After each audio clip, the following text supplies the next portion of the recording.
శుక్లం వరదరం విష్ణుం శశివర్ణం చతుర్భుజం ప్రసన్నవదనం ధ్యాయేత్ సర్వవిఘ్నోపశాంతయే అగజానన పద్మార్కం గజానన మహార్నిశం అనేకదంతం భక్తానాం ఏకదంతముపాస్మహే. ఓం గం గణపతయే నమః. ఓం శ్రీమాత్రే నమః. ఓం శ్రీ గురుభ్యో నమః.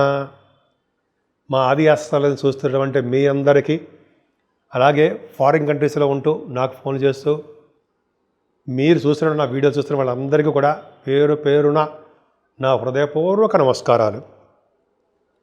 నా పేరు వాడిరి ఆదినారాయణరావు, మీ వాడిరి ఆదినారాయణరావు శర్మ. నా సెల్ నంబర్ 7075389589 7075389589. ఇప్పుడు మనం చెప్పబోయే టాపిక్ అండి కుజుడు. కుజుడు మనకి కర్కాటక రాశి నుంచి సింహరాశిలోకి మారుతున్నాడు. అంటే జూన్ 7th నుంచి ఆయన కర్కాటక రాశిలో నుంచి సింహరాశిలో మారడము అంటే చేంజ్ అవ్వడం. అలాగే జూలై 27వ తారీఖు వరకు కూడా ఆయన సింహరాశిలో ఉంటాడు. సో ఈ రోజులు అంటే ఈ జూన్ జూలైలో ఆయన సింహరాశిలో ఇచ్చేటువంటి ఫలితాలు వివిధ రాశుల వారికి ఎలా ఉంటాయో తెలుసుకుందాం. దానికంటే ముందర కుజుడు అసలు ఏం ఫలితాలు ఇస్తాడు అంటే, కేంద్రాల్లో ఉంటే ఆయన సపోజ్ కొన్ని రాశులకి సింహరాశి కేంద్రాలు అవుతాయి. కేంద్రాల్లో ఉంటే ఏ శుభ ఫలితాలు ఇస్తాడు, అలాగే అష్టమ వ్యయాల్లో ఉంటే సింహరాశికి ఏ ఫలితాలు ఇస్తాడు, అంతేకాకుండా ఆయన లాభస్థానంలో ఉంటే ఏ విధమైన ఫలితాలు ఇస్తాడో ఇప్పుడు తెలుసుకుందాం. అలాగే కేంద్రాలంటే మీకు చెప్తారండి. కేంద్రాలంటే ముఖ్యంగా వృషభ రాశికి 4వ భావము కేంద్రం అవుతుంది, 4th హౌస్. అంటే వృషభ రాశి నుంచి సింహరాశి 4వది. అని తర్వాత అలాగే కుంభరాశి నుంచి 7వ స్థానం కేంద్రం అవుతుంది. అలాగే వృశ్చిక రాశి నుంచి సింహరాశి కేంద్రాలు అవుతాయి. ఇప్పుడు కేంద్రంలో వాటి గురించి మాట్లాడుకుందాం. అలాగే లాభస్థానం అంటే తులారాశి వారికి 11వ భావం అవుతుంది కదండి. అది వాళ్ళకి ఏం ఫలితాలు ఇస్తాడు, శుభ ఫలితాలు ఇస్తాడు. అలాగే అష్టమ వ్యయాలు అంటే మకర రాశికి 8వ స్థానం అవుతుంది, అవునా, సింహరాశి. అలాగే మనకి కర్కాటక రాశి వారికి వ్యయస్థానం సింహరాశి అవుతుంది. ఈ రాశుల వాళ్ళకి ఇప్పుడు ఫలితాలు ఎలా ఉంటాయి తెలుసుకుందామండి. దాని తర్వాత చక్కగా మేషరాశి నుంచి 12 రాశుల వారికి ఎలా ఉండబోతుందో తెలుసుకుందాం. నిజంగా కుజుడు చాలా అద్భుతమైన కారకుడు అండి. ఆయన అసలు ఏం ఫలితాలు ఇస్తాడో కూడా తెలుసుకుందాం. సుబ్రహ్మణ్యేశ్వర స్వామియే కుజుడు. ఆయన యొక్క అనుగ్రహం ఉంటే ఎన్నో విజయాలు సాధించవచ్చండి. అసలు కుజుడు ఇప్పుడు చెప్పుకుంటామండి. కుజుడు సింహరాశిలో అగ్నితత్వ రాశిలో మిత్రక్షేత్రంలో కేతుతో కలిసి ఉన్నాడు, బలవంతుడవుతాడు. ఒకవేళ నిజంగా కుజుడు చెడు ఫలితాలు ఇవ్వాలనుకున్నా కేతు ఉండి శుభ ఫలితాలే ఇస్తాడు. కేతు కూడా మిక్కిలి బలవంతుడు అవుతాడని నేను చాలా చోట్ల చదివాను. అది కాకుండా ఈ సింహరాశి వాళ్ళకి అంటే మిగతా రాశుల వాళ్ళకి కేంద్రాలు ఎందుకు చెప్పాను కదండి. కేంద్రాలు అంటే మనకు వృషభ రాశికి కేంద్రం అని చెప్పాను, కుంభరాశికి వృశ్చిక రాశి వారికి కేంద్రాలంటే 1, 4, 7, 10. సో వీళ్ళకి ఏం ఫలితాలు ఇస్తాడో చెప్పుకుందామండి. జనరల్గా విశేషమైన లాభంలో కూడా తులారాశి వాళ్ళకి చెప్తున్నాను. ఈ 4 రాశుల వాళ్ళకి ఫలితాలు ఎలా ఉండబోతుందో తెలుసుకుందాం. 4 రాశులు అంటే మళ్ళీ చెప్తానండి. మీరే వృషభ రాశి, అలాగే కుంభరాశి, వృశ్చిక రాశి, తులారాశి వీళ్ళకి అద్భుతమైన ఫలితాలు ఉన్నాయి. ఏం ఫలితాలు ఇస్తున్నాడో ఇప్పుడు తెలుసుకుందాం. తులారాశి వారికి కుజుడు ఇందని చెప్పానండి.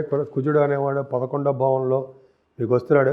అసలే మ్యాలఫిక్ అయిన పాపి అంటే 2nd house lord, 7th house lord అంటే 7వ ఇంటి ఆధిపత్యం వచ్చిన వాడు. ఆయన కుజుడు మ్యాలఫిక్ అవుతాడు. 11వ భావంలో ఉన్నాడు. 3, 6, 11వ భావంలో అంటే మంచిగా చేయాలి కదా. కుజుడు మీకు చేసినంత మేలు ఎవరికైనా చేస్తారా అన్ని రాజులకి చెప్పండి మీరే. 11వ భావంలో ఉండండి కుజుడు అత్యంత రాజయోగాలు ఇచ్చేది మీకే. ఆయన మీ కుజుడే కాదండి, అందరి చేత మీరు పని చేసుకుంటున్నారు కదా. ఓ పక్కన రాహు, ఓ పక్కన శని, ఓ పక్కన గురుడు, ఓ పక్కన కుజుడు. చాలదా ఈ శనివారం? అంత అద్భుతంగా మీకు ఉందండి. సరదాగా అంటున్నాను, చాలదా ఈ 4 గ్రహాల యొక్క ప్రభావం? మన శనివారం అనుకున్నాం ప్రభావం. సరేనండి, సరదాగా నవ్వుకుంటూ సరదాగా చెప్పుకుంటూ ఉండాలి. ఈ ఆస్ట్రాలజీ కూడా అండి ఎప్పుడు సీరియస్గా వినకూడదట. మా గురుగారు చెప్తుంటారు. ఈ గ్రహాల యొక్క ప్రభావం చక్కగా ప్రశాంతమైన వాతావరణంతో చక్కగా నవ్వుకుంటూ ప్రశాంతంగా చెప్పుకుంటే దాని యొక్క ఫలితాలు, చెడు ఫలితాలు పోతాయట, మంచి ఫలితాలు ఉంటాయని మా గురుగారులు చెప్తూ ఉంటారు. మా గురుగారు చెప్పకపోయినా చాలా బుక్స్లో కూడా చదువుతుంటారు సరదాగా. ఒకవేళ అలా కాకపోయినా నేచరే అటువంటిది, నాకు అది చెప్పుకుందాం సరదాగా. సరేనండి. ఈ కుజుడు అనే కుజగ్రహము, కుజుడు సింహరాశిలోకి జూన్ 7వ తారీఖుని ప్రవేశిస్తున్నాడు. అగ్నితత్వ రాశిలోకి అగ్ని సమానుడైన కుజుడు ప్రవేశించడము, సప్తమాధిపతి భర్త భార్య స్థానం 11వ భావంలో ఉండడం. అమ్మ బాబోయ్, అంటే జనరల్గా మీకు అద్భుతమైన ఫలితాలు ఉంటాయి. ఆయన 11వ భావంలో ఉండడం వలన చాలా మంచి జరుగుతుందండి. ముఖ్యంగా సప్తమాధిపతి అంటే జనగా ఇప్పుడు మీకు 27 జూలై వరకు ఉంటాడు చెప్పాలి. జూన్ 7వ తారీఖు నుంచి 27 జూలై తారీఖు వరకు కూడా 51 రోజులు మీకు అదృష్టాన్ని వెంటండి మీకు నడిపిస్తున్నాడు. సుబ్రహ్మణ్యుడు మిమ్మల్ని నడిపిస్తున్నాడు. అంటే భూములు, వాహనాలు, గృహాలు, రియల్ ఎస్టేట్ రంగంలో బిజినెస్లో సక్సెస్ కొట్టాలి. అలాగే కాకుండా భార్యాభర్తల యొక్క అనురాగ దాంపత్య జీవితం, అంతేకాకుండా మీరు చేస్తున్న బిజినెస్ విస్తరణ, వ్యాపారాలలో భాగస్వాములు చేర్చుకోవడం ద్వారా ధనలాభాన్ని కలగబోతున్నాయి. ఇప్పుడు మనం తెలుసుకుందామండి. ఇంత గొంతు చేయించుకోవడం అవసరం అంటారా? సరే, మీకోసం మన కోసం చెప్పుకోవాల్సిందే. జనరల్గా కేతుతో కలిసి ఉండడం వలన బాగా భూములు కలవారుగాను, మీ అన్నయ్యలకి మంచి చేసేవాడుగాను, న్యాయబద్ధంగా మీరు ధనం సంపాదించేవారుగా ఉంటారట. వ్యవసాయ భూములు కలిగి ఉంటారు మీరు. అలాగే వ్యవసాయం అంటే ఇష్టపడిపోతూ ఉంటారు. అందుకని రైతులకు కూడా పంటలో కూడా నష్టం రాకుండా ధన ప్రాప్తి కలుగుతుంది. అదొకటి. ఎందుకంటే అగ్రికల్చరల్ భూములు కూడా కలిగి ఉంటాయటండి. మీకు అనేక కార్యక్రమాలు చేసేవారుగాను, విజయం సాధించేవారుగాను, ధనవంతులుగాను, గ్రామాధిపత్యము అంటే ఒక పురానికో గ్రామానికో ఆధిపత్యం వహిస్తారు మీరు. లీడర్షిప్ క్వాలిటీస్ మీకు ఉంటాయి. అలాగే తన సహోదరులు ధనవంతులే ఉంటారటండి. మీ తమ్ముళ్ళు, వాళ్ళు అన్నయ్యలు కానీ వాళ్ళు ధనవంతులే ఉంటారని చెప్తున్నాడు. అంతేకాకుండా ప్రభుత్వ రంగ సంస్థలలో ఉద్యోగాలు వస్తాయిట. 11వ భావంలో కనుక కుజుడు ఉంటే ప్రభుత్వ రంగ సంస్థల్లో ఐఏఎస్, ఐపీఎస్, సివిల్ సర్వీసెస్ వాళ్ళు, గవర్నమెంట్ సర్వీసెస్ రాస్తారు కదా వాళ్ళు. అలాగే కుజుడు లాభాలు ఉండడం వలన వారికి పొలిటికల్ రంగం మినిస్టర్ పోస్టులు వాళ్ళకి ఇవన్నీ చాలా అద్భుత ఫలితాలు ఉంటాయండి. వాళ్ళకి నిజంగా ఒకవేళ ఎక్కడైనా ఎలక్షన్స్ కాకపోయినా చిన్న చిన్న పోటీలు ఉన్నా వాళ్ళు గెలుస్తారు. అంతేకాకుండా శత్రుక్షయం కలవారుగాను, కీర్తి వాహనం కలవారుగాను, జనాదరణ బాగా ఎక్కువ కలవారుగా మీరు ఉంటారట. కుజకేతుల వలన సోదర సౌఖ్యము, యజ్ఞ యాగాదులు, దానాలు అధికంగా చేసేవారు ఉంటారట మీరు.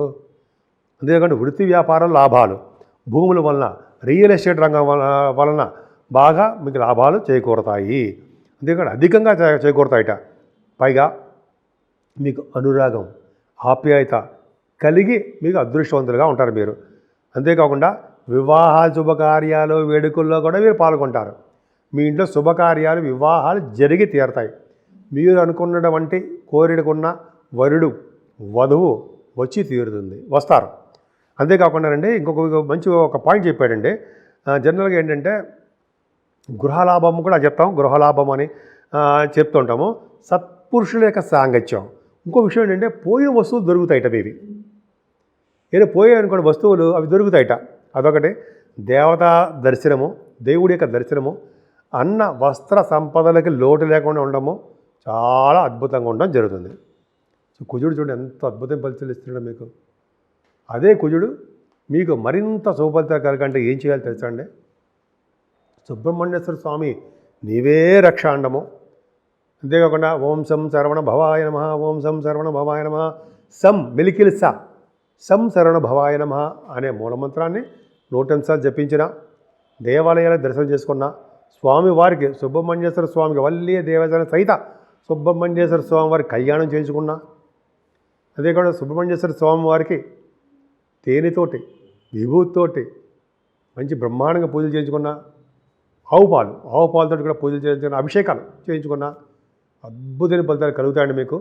అంతేకాకుండా శివాభిషేకాలు మర్చిపోకుండా చేయించుకోవాలి ఆయన. అంతేకాకుండా కేతువు, కుజుడితో కలిసిన కేతువు మరింత శుభఫలితాలు ఇస్తారు. కాబట్టే వినాయకుడిని గరిగితో పూజించడం మరింత శుభఫలితాలు మీకు కలిగి తీరుతాయి. కుజుడు తన సింహరాశిలో ఉండడం వలన విశేషమైనటువంటి భూలాభము, ప్రభుత్వ మూలకంగా ధనము, సోదరుల వృద్ధి, అధికార ప్రాప్తి, విశేష ప్రజ్ఞా పాఠవాల కలవారిగా మిమ్మల్ని తయారు చేస్తాడండి. ధైర్య సాహసాలతో కూడుకున్నటువంటి పనులు చేస్తుంటారు. వ్యవసాయము, పశులాభం అంటే బాగా ఇష్టం మీకు. అలాగే వడ్డీ వ్యాపారాల్లో బాగా లాభాలు సంపాదిస్తారు మీరు. ఎర్రని రంగు వస్త్రాలు ధరిస్తారు, ఎరుపు వస్త్రాలు ధరిస్తే మంచిది. కానీ మీ తులారాశి వాళ్ళు కూడా ఎరుపు రంగు వస్త్రాలు అంత మంచిది కాదు, కానీ ధరిస్తే చాలా మంచిదండి. సైన్యాధిపత్యం కూడా కుజుడు ఉంటుంది.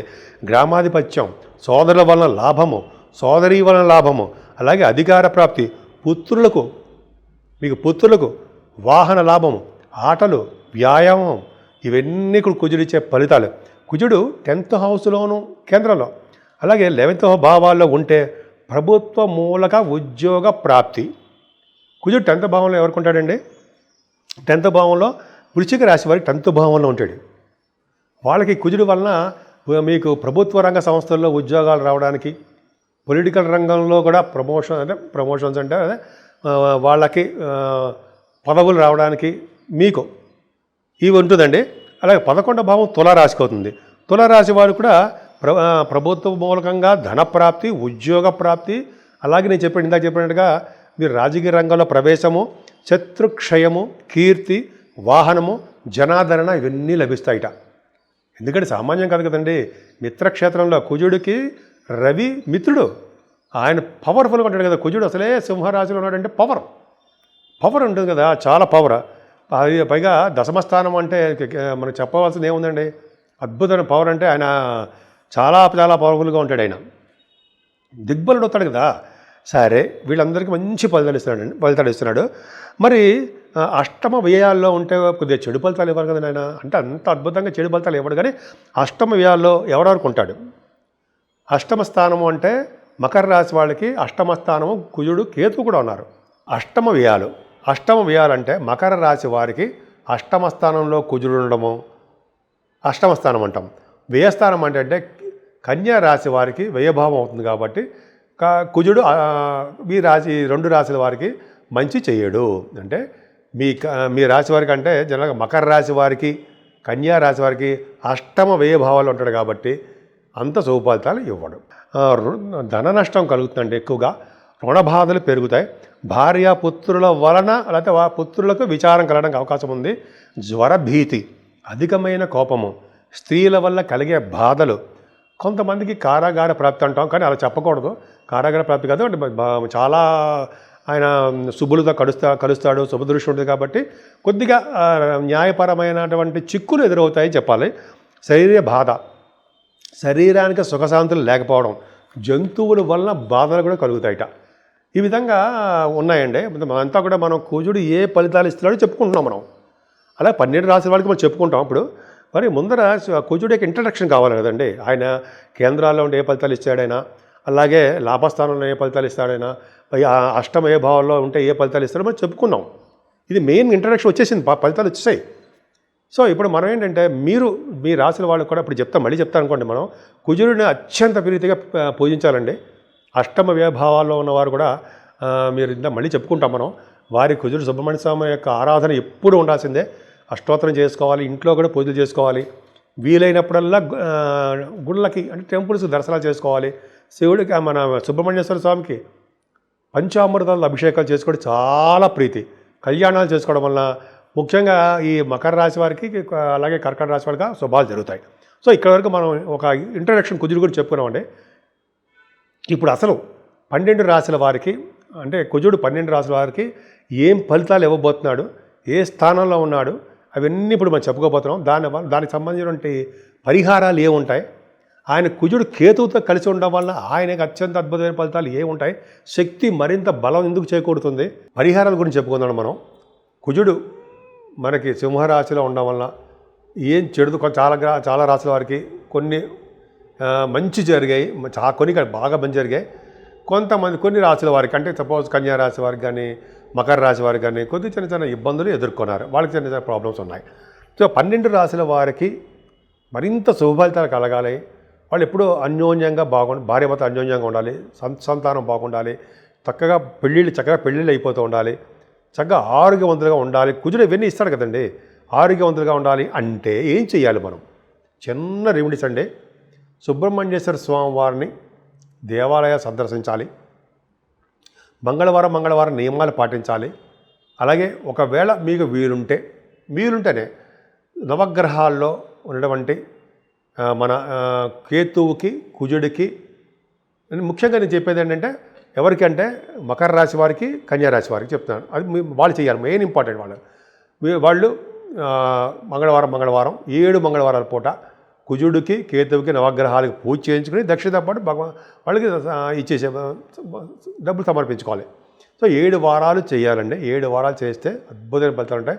ఆ 7 వారాలు చేసిన తర్వాత కూడా దానము, ఆయన సంబంధించిన దానం తెలుసు కదా, దానాలు ఏమన్నా మీకు తెలుసు. ఆ దానాలు ఇవ్వడము, అలాగే ఆయన స్వామివారికి వాళ్ళ యొక్క పూజలకు కూడా పూజారులకు కూడా మనం దక్షిణ ఇవ్వాలి. ఇవన్నీ చేసుకుంటే ఫలితం బాగుంటుంది, దోషాల పరిహారం అవుతాయి. అంతేకాకుండా సుబ్రహ్మణ్యేశ్వర వారికి, వల్లి దేవసేన సహిత సుబ్రహ్మణ్యేశ్వర స్వామి వారికి కళ్యాణం చేయించుకోవాలి. అంతేకాకుండా స్వామివారికి గంధంతో, ఆవు పాలతోటి, తేనెతోటి, తర్వాత విభూది, ఈ 4 కూడా మెయిన్ ఇంపార్టెంట్. మనం మర్చిపోయిన ఈ 4తోటి మన ఇంట్లో అయినా సరే, గుళ్ళో అయినా సరే తీసుకువెళ్ళి మనం ఇవ్వడం చేయడం వలన అఖండమైన ధనప్రాప్తి. కుజుడి వలన వచ్చే దోషాలు అంటే దోష పరిహారాలు, ఈ జైలు జీవితాలు కానీ, లేకపోతే ఈ కొన్ని కోర్టు కేసులు కానీ అంటే చూసారా, మనం మాట్లాడకూడదు, అది నాకు ఇష్టం ఉండదు. ఎందుకంటే ఎదురు వాళ్ళకి మంచి జరగాలని కోరుకుంటాం కాబట్టి. అవన్నీ కూడా పరిహారం అవ్వాలంటే కుజుడే రక్ష, మనకి కుజుడు బలమే కావాలి. అందుకే చూడండి, ఈ నెల 30వ తారీఖు కూడా స్కంద పంచమి వస్తుంది. స్కంద పంచమి వచ్చిందంటే తమిళనాడులో అద్భుతంగా చేస్తారు. మనం ఎందుకంటే 6 దేవాలయాలు తమిళనాడులో ఉన్నాయంటే పుణ్యక్షేత్రాలు. మనం ఒక పుణ్యక్షేత్రం దర్శించుకున్నా పూర్వజన పుణ్యమే అనుకోవచ్చు మనం. సో ఈ విధంగా మీరు చెయ్యండి. సుబ్రహ్మణ్య స్వామిని అసలు ఎంత పవర్ అంటే ఆయన, ఆ పవర్ మీకు 12 రాశి వాళ్ళకి బాగా తెలుస్తుంది. మీరు చెయ్యండి, పూజలు చేయండి. పొలిటికల్ రంగంలోనూ, రియల్ ఎస్టేట్ రంగం భూములు బాగా సక్సెస్ అయిపోవడానికి కారణం మీకు బాగా సక్సెస్ అవుతారు. సుబ్రహ్మణ్య స్వామి పూజలు ఈ 51 రోజు కూడా స్వామివారినే పూజించండి. మరి మనకు కుదరదండి, కొన్ని సందర్భం కుదరదు. కుదురుతుంది, చేయొచ్చు, కుదరాల్సిందే. కానీ ఓం సం శరవణ భవాయ నమః, మిలికిల్చా ఓం సం శరవణ భవాయ నమః, ఓం సం శరవణ భవాయ నమః, ఆయన దర్శనము, సూర్యభగవాన్ దర్శనాలు. ఎందుకంటే సూర్యభగవాన్ ఎందుకు చెప్తున్నానంటే ఆరోగ్య ప్రదాత. ముఖ్యంగా కన్యా రాశి వాళ్ళకి, మకర రాశి వాళ్ళకి చెప్తున్నారండి, వాళ్ళు సూర్యభగవాన్ ఆలయాల దర్శనాలు, సూర్యభగవానికి గోధుమలు సమర్పించడము, ఎవరైతే సూర్యభగవాన్ ఆలయాలు శుభ్రం చేస్తారో వాళ్ళకి అద్భుతమైన మంచి యోగాలు కలిగిస్తారట. వచ్చే జన్మలో మంచి ఫలితాలు కలిగిస్తారట ఆయన. సో ఈ జన్మలో కూడా ఆ స్వామివారి యొక్క మనకు అనుగ్రహం కలగాలి కాబట్టి ఇంట్లోనే సూర్యభగవాన్ని పూజిద్దామండి. ఆదిత్య హృదయం కానీ, సూర్య నమస్కారాలు కానీ ఇవన్నీ చేసుకోవడం వలన అద్భుతమైన ఫలితాలు వస్తాయి. ముఖ్యంగా అందరికీ నేను చెప్పే విన్నపం ఏంటంటే, మాది ఆది అస్ట్రాలజీ ఉందండి. నేనే ఫోన్ కూడా లిఫ్ట్ చేస్తూ ఉంటాను. ఈ షూటింగ్లో ఉన్నప్పుడు కూడా నేను చేయకపోతే ఏమనుకోకండి, మీరు దీంట్లో వాట్సాప్లో మీరు మెసేజ్ పెట్టండి. మన ఆది అస్ట్రాలజీ తరపున చాలా మనం చేస్తూ ఉంటాం. ముఖ్యంగా మీ జాతకాలు తెలుసుకోవాలనుకుంటే date of birth, time of birth, place of birth ఉండాలండి. అదేకాకుండా మన ఆది అస్ట్రాలజీ తరపున నేనే, మనకి ఎవరు అసిస్టెంట్లు కానీ ఫోన్ ఎవరో మాట్లాడడం కానీ ఏం ఉండదండి. ఒకవేళ నిజంగా ఎవరైనా మాట్లాడితే డూప్లికేట్ అనుకోండి, లిఫ్ట్ చేయకండి. నేనే మాట్లాడతాను. నా గొంతు విని చాలామంది గుర్తుపడతారు, మనిషి చూడకపోయినా. బజార్లో కూడా నా గొంతు వాయిస్ విని గుర్తుపట్టేస్తారండి బాబు. అదొకటి ఏంటంటే మరి సరే, అది పక్క పెడదాం. అలాగా మనం మీకు ఏమైనా మాత్రం అవకాశం ఉన్నా ఇలాగ ఉపయోగించుకోండి, జాతకాలు చెప్పించుకోండి. ఇంకా మీకు అవకాశాలు ఉంటే ఈ ముహూర్తాలు కానీ, ఇటువంటి గృహప్రవేశ ముహూర్తాలు, పెళ్ళిళ్ళు ముహూర్తాలు కూడా మన దగ్గర నేనే చాలా జాగ్రత్తగా ఉండి చాలా కాలం బుక్స్, పంచాంగాలు రెఫర్ చేసి చేస్తాను తప్ప గబగబా చెప్పేసి చెప్పడం ఉండదు. అది అలా చేస్తేనే పవర్ఫుల్గా ఆ ముహూర్తాలు నిలుస్తాయి, ముహూర్త బలం ఉంటుంది. కాబట్టి మీరు ఆది అస్ట్రాలజీ సందర్శించండి. నా phone number 7075389589, 7075389589. CMA Vadrev Adinarayanarao. CMA ఎందుకు పెడుతున్నారంటే, నేను కాస్ట్ అకౌంటెంట్ అండి. నేను cost and management accountant. CA అంటాం కదా, డాక్టర్ అనుకుంటాను కదా సార్, అలాగే మేము CMA అని పెట్టుకుంటాం. మేము CMA వాడ్రేవ్ ఆదినారాయణరావు. నేను జనరల్గా మనం చెప్పుకోండి, చాలా కథ ఉంది నాది. కాస్ట్ అకౌంటెంట్ నేను యాక్చువల్గా దీంట్లోకి వచ్చాను. ఈ విధంగా అందరికీ ప్రజాసేవ చేసుకోవాలని వచ్చాను. సో ఈ విధంగా మంచి జరగాలి, మీ అందరికీ మంచి జరగాలి. మీకు ఏమాత్రం అవకాశం ఉన్నా చేయండి. నా వీడియోలు నచ్చితే నా విన్నపం లైక్ చేయండి, చక్కగా షేర్ చేయండి, మీ వాట్సాప్ గ్రూపుల్లో పెట్టండి మీ స్నేహితులకి. అలాగే సబ్స్క్రైబ్ చేయడం మాత్రం మర్చిపోకండి. సో ఈ విధంగా మీ అందరికీ మంచి జరగాలని నేను మనస్ఫూర్తిగా కోరుకుంటున్నాను.